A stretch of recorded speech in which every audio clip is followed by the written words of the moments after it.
Здравейте, малки приятели! Готови ли сте за приключения? Ще празнуваме Лазаровден и Великден заедно. Очакват ни песни, игри и много забавления. Какво е Лазаровден? Празнува се в съботата преди Цветница. Посветен е на Лазар, възкресен от Исус Христос.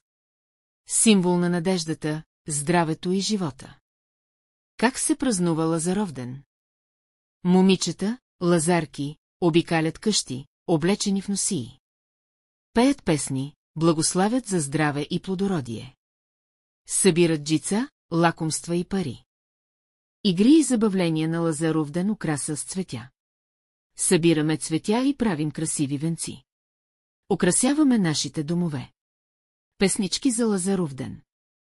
Учим и пеем песнички за Лазар. Те ни носят радост и усмивки. Хоро.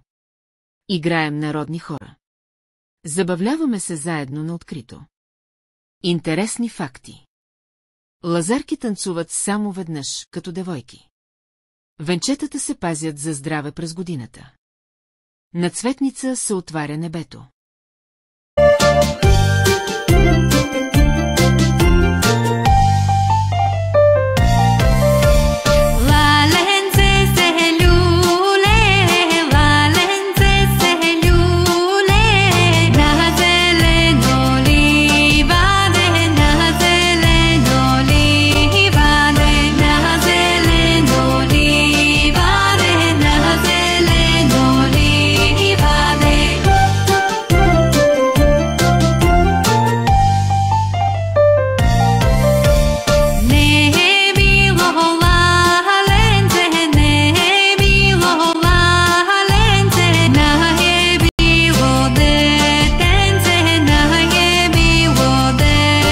Какво е Цветница?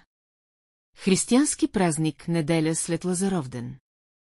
Посветен на влизането на Исус в Йерусалим. Празник на цветята, пролетта и новото начало.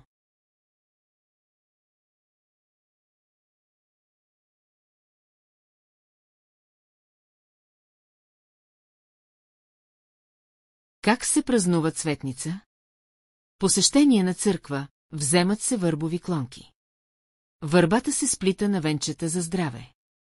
Празнуват хора с цветни имена.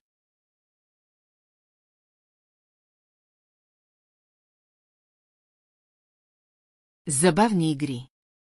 Познай името, кой има цветно име?